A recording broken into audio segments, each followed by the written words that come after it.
Students student आज हम geography का 5th chapter minerals and energy resource शुरू करते हैं। मैं इस चैप्टर की बात करता हूँ। ये चैप्टर आपके लिए कोई नया नहीं है, you have already studied about it in the earlier classes, but यहाँ पर थोड़ा सा हम डीप मैनर से डिटेल में डिस्कस करें। इवन फिजिक्स के अंदर भी आपका यही चैप्टर चला है एनर्जी रिसोर्सेज, तो आप वहाँ पर ही पढ़ते हो।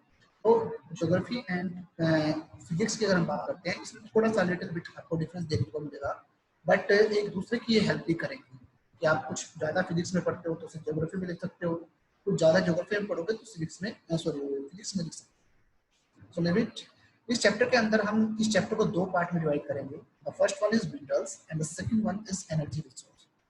तो इस तरीके से हम इनको क्या करेंगे, दो पार्ट में डिवाइड करके चलेंगे। सो बेसिकली कौन कौन से कंटेंट हम डिस्कस करने जा रहे हैं, we will study first of all these. The first one is we will discuss about the minerals. यहाँ पर हम मिनरल्स को इंट्रोड्यूस कराएंगे, इंट्रोडक्शन देखेंगे। Then we will discuss about the mode of occurrence, means minerals बनते कैसे हैं। And after then we will discuss about the distribution of minerals, जो कि एक तरीके से अनइवन माना जाता है, उसके बारे में डिस्कस करेंगे। And we will discuss about the classification, and at the last of the minerals we will discuss about the conservation of the minerals। तो इतना पार्ट हम मिनरल्स का पढ़ के चलेंगे। उसके बाद हम एनर्जी रिसोर्सेज के बारे में देखेंगे, what are the energy resources. Then we will discuss about the different type of energy resources, and at the last of this chapter we will discuss about conservation of the energy resource। तो total overall chapter के अंदर हम इन इसको दो part में divide करके इन सब जो टॉपिक्स है, इन सब टॉपिक्स को डिस्कस करेंगे, इन सब टॉपिक्स को स्टडी करेंगे। तो सबसे पहले हम मिनरल्स के बारे में देखेंगे। अगर मैं मिनरल्स की बात करता हूँ तो पर्टिकुलर मिनरल्स को पढ़ने से पहले हम थोड़ा सा मिनरल्स के बारे में देख लेते हैं कि how minerals are important for us. Minerals हमारे लिए इम्पोर्टेंट क्या है। नॉर्मली अपनी डेली लाइफ में हम डिफरेंट थिंग्स का यूज करते हैं, and everything is made up of metals. अभी मेटल्स कहाँ से मिलती हैं? These metals are extracted from the various minerals found deep inside the rocks। और ये जो मेटल्स हैं हमें कहाँ से मिलती है? रॉक से मिलती है। जो हमारी अर्थ क्रस्ट रॉक से बनी है, जो अर्थ क्रस्ट है उसके अंदर जो रॉक्स हैं, उन रॉक्स के अंदर से हमें ये मेटल्स मिलते हैं, और इन मेटल्स का हम अपनी डिफरेंट पर्पज या कह सकते हो डिफरेंट अपनी बेसिक नीड्स को पूरा करने के लिए यूज करते हैं। So that's why minerals has become an indispensable part of life। तो मिनरल्स है वो हमारे जीवन का एक indispensable मींस एक ऐसा पार्ट जो कि कभी अलग ना किया जा सके, ऐसा पार्ट बन चुका है, एक इम्पोर्टेंट पार्ट बन चुका है। और स्टूडेंट्स ये आपके पास इंपॉर्टेंट क्वेश्चन भी बनता है कि minerals are an indispensable part of our life, support the statement. ये आपका 1 मार्क्स भी क्वेश्चन बनता है, ये आपका 5 मार्क्स भी क्वेश्चन बनता है, और 3 मार्क्स भी बनता है। तो it's a very most important question. तो इसका आंसर आपको आने वाले जो वीडियो है इसके अंदर आपको मिल जाएगा। तो be careful about this question, क्योंकि ये इंपॉर्टेंट क्वेश्चन है। तो अब हम बात कर रहे थे कि हम अपने डेली लाइफ में डिफरेंट मेटल्स का यूज करते हैं, और ये मेटल्स जो है वो हमें कहाँ से मिलते हैं? रॉक से मिलती है। और ये मेटल्स जो है हमें मिनरल से मिलती है, और ये मिनरल्स हमें रॉक से मिलते हैं। इसी वजह से जो मिनरल्स हैं they are the important part of our life. Example में आप कुछ भी ले सकते हो, कार, प्लेन्स, एरोप्लेन्स, कुछ भी, हर एक चीज जो है वो आपकी मिनरल से बनी है। तो that's why it's a very most important thing in our life. तो इस तरीके से हम देखते हैं what are the use of the minerals. First of all minerals are used in our daily life. हम अपने दैनिक जीवन में, अपने डेली लाइफ में मिनरल्स यूज करते हैं। एग्जांपल मैं आपको यहाँ पर टूथपेस्ट का देता हूँ। आप अर्ली मॉर्निंग उठते हो, सबसे पहले आप क्या करते हो? टूथपेस्ट का यूज करते हो, मींस आप ब्रश करते हो। तो नॉर्मली अगर मैं बात करता हूँ इस टूथपेस्ट की बात करता हूँ, इस टूथपेस्ट के अंदर कौन कौन से मिनरल्स होते हैं? इसके अंदर होता है limestone, aluminium oxide, silica and phosphor, and they are used for cleaning the teeth. इनका यूज किया जाता है दांत को साफ करने के लिए, आपके टीथ को साफ करने के लिए, क्लीन के लिए। लाइमस्टोन है, एल्यूमिनियम ऑक्साइड है, सिलिका है एंड फास्फोर है। ये यूज किसके लिए होते हैं? For the cleaning purpose. इसके अलावा अगर मैं दूसरी साइड की बात करता हूँ, titanium oxide, it is used for white colour. इसके वजह से व्हाइट कलर कम होता है। और जो फ्लोराइड है इसका यूज होता है to prevent the cavities. And the last one is mica, it is used for sparkling. तो इस तरीके से अगर मैं बात करता हूँ छोटा सा पेस्ट जिसके जो आप हर रोज यूज करते हो, इसके अंदर भी इतने सारे मिनरल्स होते हैं, और ये मिनरल्स अलग अलग थिंग्स के अंदर यूज होते हैं। तो यहाँ से आपके काफी कुछ 1 मार्क्स क्वेश्चन बन सकते हैं, लाइक टाइटेनियम ऑक्साइड किस चीज के लिए यूज होता है, तो व्हाइट कलर, या कैविटी को प्रिवेंट करने के लिए पेस्ट के अंदर कौन सा मिनरल होता है, तो उसके आधार पे हम बात करते हैं फ्लोराइड। तो इन सब चीजों का हम क्या करते हैं, इन सब चीजों ये सब जो मिनरल्स होते हैं वो आपके टूथपेस्ट के अंदर मिलते हैं। तो इस तरीके से ये आपका 1 मार्क्स के लिए एक इम्पोर्टेंट पार्ट बन जाता है। तो आप देख सकते हो आप कि हम अपने डेली लाइफ में कितना यूज करते हैं मिनरल्स का। इसके अलावा अदर थिंग्स है, लाइक आप पेन यूज करते हो और पेन के सामने जो पार्ट होता है जिससे हम लिखते हैं, it is made up of tungsten. ऐसे ही आपके पास बल्ब होता है, आपके घर में बल्ब है, उसके अंदर फिलामेंट लगा होता है। ऐसे ही बैटरी के तरीके का यूज होता है, ऐसे सिल्वर वगैरह का यूज होता है आपकी जो कैमरे की रूल होती है उसके अंदर। और जो आपकी पेंसिल होती है जिसका आप हर रोज यूज करते हो, आई थिंक सो अब भी आपके हाथ में होगी, उसके ऊपर जो जिस पार्ट से आप लिखते हो वो ग्रेफाइट है। तो स्टूडेंट देख लीजिए कि आप डेली लाइफ में कितना यूज करते हो मिनरल्स का।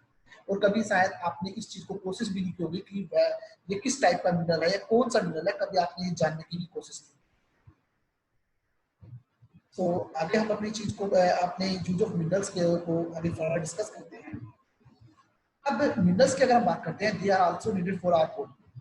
हम जो भी खाना खाते हैं उस खाने के अंदर 0.3% केवल मिनरल्स होते हैं, बट इसके अलावा 99.7% जो अदर थिंग्स होते हैं, अदर जो पार्टिकल्स होते हैं, 0.3 मिनरल्स के बगैर यूजलेस है। मींस आपके खाने में just only there are 0.3% minerals are available, but 99.7% जो बाकी बचा पार्ट है, अगर उसके अंदर ये 0.3 मिनरल्स नहीं है तो वो किसी भी प्रकार से यूजफुल नहीं है, दे आर वेस्ट। तो मिनरल्स जो है हमारे बॉडी के लिए भी रिक्वायर्ड है। इसके अलावा जितनी भी इकोनॉमिकल एक्टिविटीज करते हैं उन सब के अंदर इन मिनरल्स का यूज किया जाता है। तो these are the basis of the all economical activities. Even अगर मैं लाइफ प्रोसेस की बात करता हूं तो विदाउट मिनरल्स हम इसके बारे में सोच भी नहीं सकते, विदाउट मिनरल हम अपनी लाइफ को इमेजिन भी नहीं कर सकते। तो देख सकते हो कि मिनरल्स कितना यूजफुल है। तो दैट्स व्हाई मिनरल्स क्या बन चुका है, इनडिस्पेंसिबल पार्ट ऑफ लाइफ। हमारी लाइफ का एक ऐसा पार्ट जो कि सेपरेट नहीं कर सकता, एक इंपॉर्टेंट पार्ट बन चुके हैं मिनरल्स।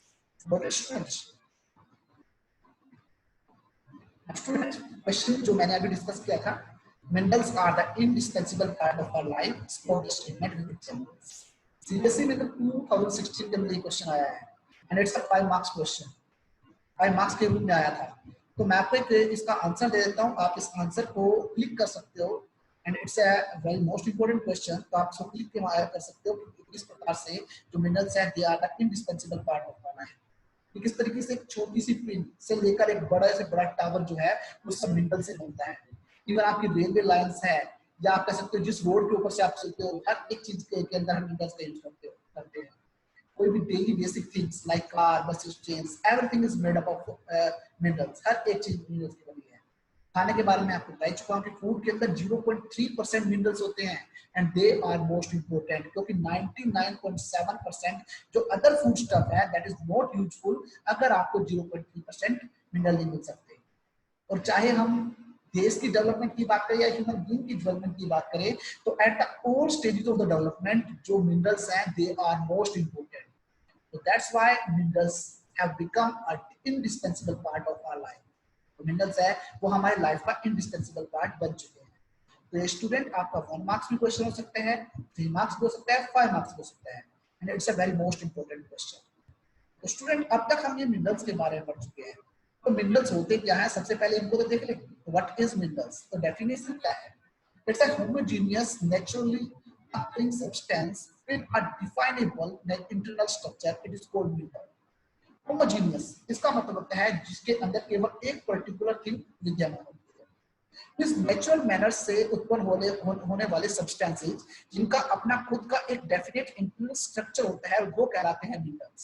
एक होमोजेनियस सब्सटेंस जो कि नेचुरल मैनर से अक्कर होता है, नेचुरल मैनर से बनता है, जिसका खुद का एक निश्चित रूप होता है, निश्चित स्ट्रक्चर होता है, वो पार्ट आपका मिनरल कहलाता है, वो आपका मिनरल होता है।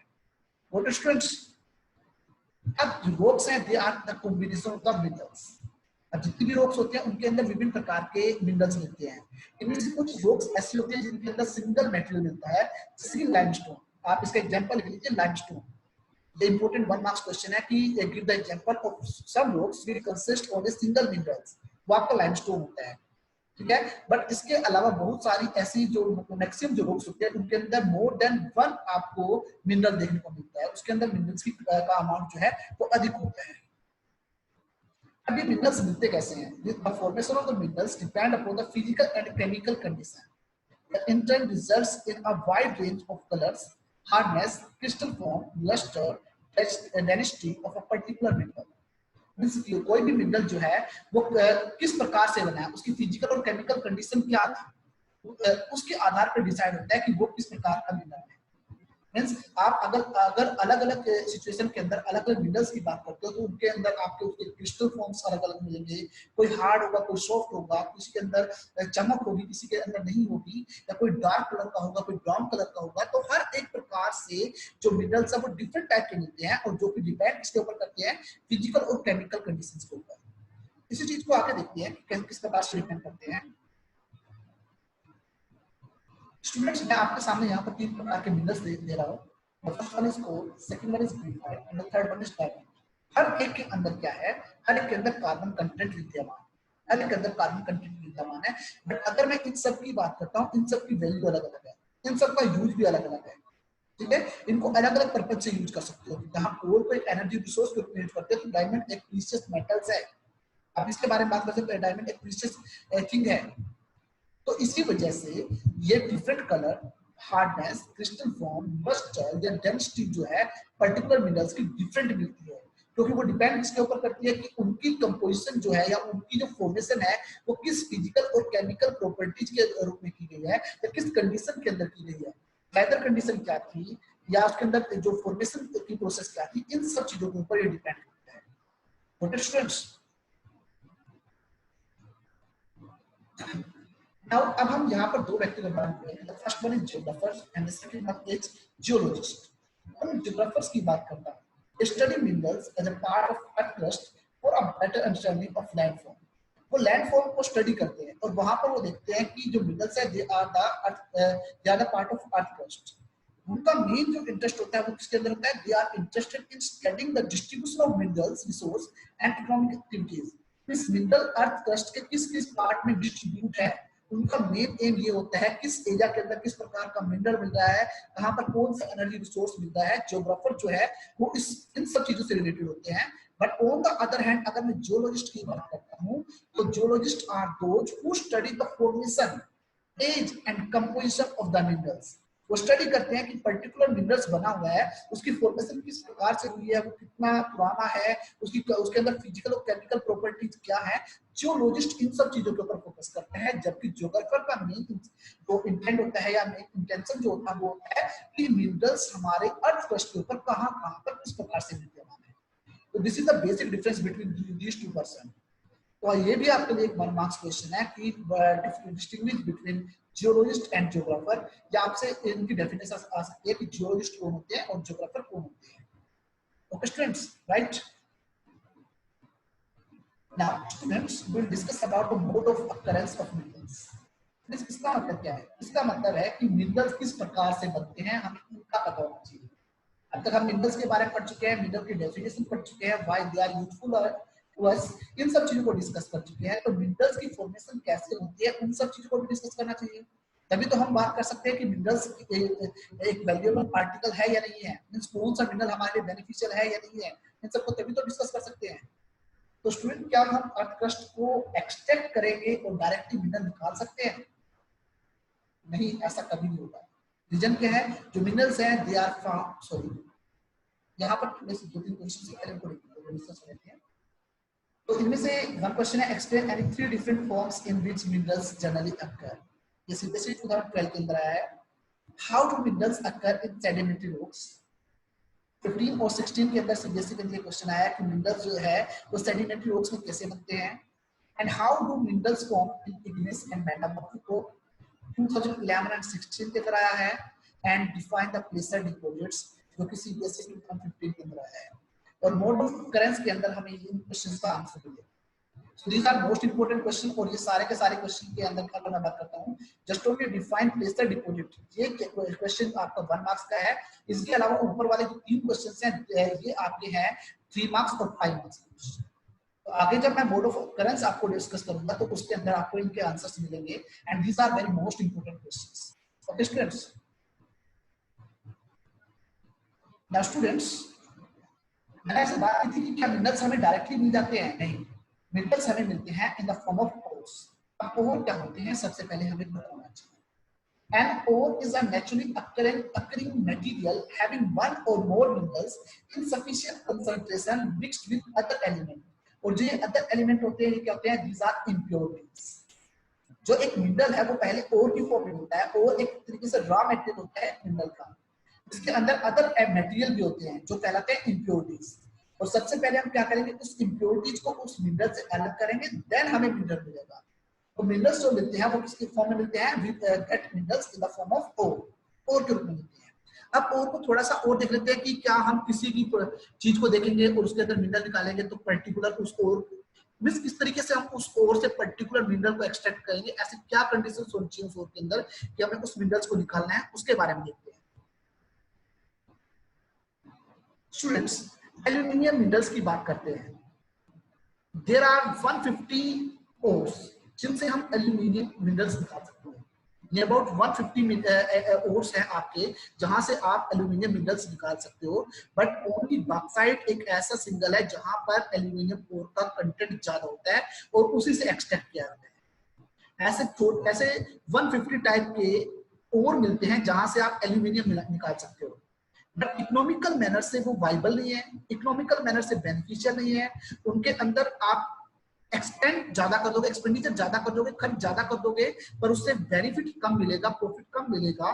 तो इसी वजह से हम उनका यूज नहीं करते। केवल एक बॉक्साइट ही ऐसा ओर है जिससे आप एल्यूमिनियम अचीव कर सकते हो। It's a most important thing. और ये आपसे 1 मार्क्स क्वेश्चन भी आएगा कि बॉक्साइट किसका ओर है? It's aluminium. तो अगर मैं इस तरीके से कैरेक्टरिस्टिक्स ऑफ ओर की बात करता हूं तो it should be abundant availability. हम देखेंगे कि कहां पर इसकी अवेलेबिलिटी है और उसके अंदर सफिशिएंट उस पर्टिकुलर थिंग की कंसंट्रेशन है या नहीं है। और नेक्स्ट वन इज क्या वो कमर्शियल मैनर से, इकोनॉमिकल मैनर से वाइबल है या नहीं है। इन सब चीजों को देखने के बाद हम पर्टिकुलर ओर से मिनरल को एक्सट्रैक्ट करेंगे, तब जाकर हम एक्सट्रैक्ट करते हैं। तो ये सब जो प्रोसेस है, इन प्रोसेस को देखने के बाद हम मिनरल्स को निकालते हैं। तो वापस आते हैं हम अपने मोड ऑफ ऑकरेंस में और उनको हम डिस्कस करते हैं। तो नॉर्मली अगर हमारे मिनरल्स होते हैं, they are generally occurs in different forms. इनमें सबसे पहली फॉर्म होती है आपकी वेन्स एंड नोड्स के रूप में। सेकंड वन होता है आपका बेड्स एंड लेयर्स के रूप में। नेक्स्ट वन आपका होता है decomposition of the surface rock. And next one आपका होता है alluvial deposits. Next one is ocean water. तो आपको जो मिनरल्स है वो इन फॉर्म्स के अंदर मिलते हैं। तो इन्हीं फॉर्म्स को अब हम आगे डिस्कस करेंगे। ये फॉर्म्स होती क्या है? तो first of all we will discuss about veins and nodes. जो वेन्स और नोड्स हैं, these are the minerals which are found in the igneous rock and metamorphic rock। 7th class में आपने स्टडी किया था रॉक साइकिल को, तो वहां पर आप इग्नियस, मेटामॉर्फिक या अदर जो थिंग्स है उन सबको डिस्कस किया था। तो जो मोड्स ऑफ अकरेंस की बात करते हैं तो they are found in the, अगर मैं वेन्स और नोड्स की बात करता हूं, they are found in the igneous and metamorphic rock. इनके अंदर मिलते हैं। In the igneous and metamorphic rocks, minerals occur in cracks, crevices, fault and joints। Most important point है students, आपसे क्वेश्चन आ सकता है कि minerals found in the cracks, crevices, fault and joints, तो वो किस प्रकार के रॉक्स में मिलते हैं? These are found in igneous and metamorphic rock। तो ये क्या मिलते हैं? दरारों के अंदर। आप सबने टेक्टोनिक प्लेट्स के बारे में पढ़ा है। अर्थ क्रस्ट के अंदर जो अर्थ क्रस्ट है उसके अंदर जो काफी दरारें, क्रैक्स मिलते हैं, जॉइंट्स मिलते हैं। तो ये जो क्रैक्स और जॉइंट्स होते हैं इग्नियस एंड मेटामॉर्फिक रॉक के अंदर, इनके अंदर आपको मिनरल्स मिलते हैं। इनमें से जहां पर कम कंसंट्रेशन होता है उन्हें वेन्स कहते हैं, और जो ज्यादा कंसंट्रेशन वाला होता है उसे नोड्स कहते हैं। Means igneous and metamorphic rock के अंदर जो फॉल्ट्स और जॉइंट्स, क्रैक्स होते हैं जहां पर मिनरल्स मिलते हैं, अगर वो कम अमाउंट में होते हैं दे आर कॉल्ड वेन्स, अगर वो ज्यादा अमाउंट में होते हैं दे आर कॉल्ड नोड्स। उन्हें नोड्स कहा जाता है। और मैक्सिमम इग्नियस और मेटामॉर्फिक रॉक के अंदर मिलने वाले जो मिनरल्स होते हैं they are in liquid form and they are in gaseous form. Mostly उसके अंदर मिलते हैं। एग्जांपल आप देख सकते हो, tin, copper, zinc, lead, this are obtained from igneous and metamorphic rock. आप उनको वेन और नोड्स के अंदर से प्राप्त करते हो। इस तरीके से आपका एक क्वेश्चन आता है इग्निस और मेटामॉर्फिक रॉक के अंदर किस प्रकार से मिनरल्स बनते हैं, तो आप इस क्वेश्चन को लिख सकते हो, इस आंसर को लिख सकते हो उसके अंदर। तो जो वेन्स एंड लोड्स है वो इग्निस एंड मेटामॉर्फिक रॉक के अंदर मिलते हैं। Smaller ones they are called veins and the larger ones they are called lodes. Maximum ये लिक्विड और गैसियस फॉर्म में मिलते हैं। टिन, कॉपर, जिंक, लेड ये इसके एग्जांपल्स हैं। Right students? Now the next one is bed and layers and these are found in the sedimentary rocks. ये आपको sedimentary rocks के अंदर मिलते हैं। In sedimentary rocks, minerals occur in the form of beds, layers as a result of deposition, accumulation and in the horizontal layers of the rocks. जिस वक्त आपने rock cycle पढ़ा था, तो जब मैग्मा जो है, लावा जो है अर्थ क्रस्ट से बाहर निकलता है, अर्थ क्रस्ट से बाहर निकलने के बाद जब वो ठंडा हो जाता है तो उस वक्त इग्निस रॉक बनती है। डिफरेंट जो एलिमेंट्स हैं, डिफरेंट जो आप कह सकते हो फैक्टर्स हैं, उनका वो क्या करते हैं, उसके अंदर इरोजन करते हैं, जो कि लोअर हिल्स के अंदर डिपोजिट होते रहते हैं। जब वो लेयर्स बनती है वो सेडिमेंट्री रॉक्स कहलाती हैं। और इन सेडिमेंट्री रॉक्स के अंदर आपको जो भी मिनरल्स मिलेंगे वो बेड एंड लेयर्स के रूप में मिलेंगे, क्योंकि एक लेयर बनेगी, फिर उसके बाद दूसरी लेयर बनेगी, फिर तीसरी लेयर बनेगी, तो इस तरीके से वो डिपोजिट होते रहते हैं। तो जो ये मिनरल्स क्रिएट होते हैं वो किसके द्वारा होते हैं? डिपोजिशन की वजह से और एक्यूमुलेशन की वजह से क्रिएट होते हैं, जो कि हॉरिजॉन्टल जो लेयर्स हैं सेडिमेंट्री रॉक्स की उसके अंदर मिलते हैं। कोल्स, इसके अलावा सम फॉर्म ऑफ आयरन और जिप्सम, पोटाश, सोडियम सॉल्ट, ये इसके एग्जांपल्स हैं। और मैक्सिमम जो यहाँ पर बनता है, खासकर हम एरिड रीजन की बात करते हैं, यहाँ पर जो मैक्सिमम जो मिनरल्स बनते हैं they are due to evaporation process. जो इवेपोरेशन प्रोसेस है उसकी वजह से वहां पर आपको मिनरल्स देखने को मिलते हैं। Right students? तो सेडिमेंट्री रॉक्स का जो क्वेश्चन था वो आपका यहाँ पर क्लियर हो गया। Now student, decomposition of the surface rock, it's a very most important question. This involves the decomposition of the rocks.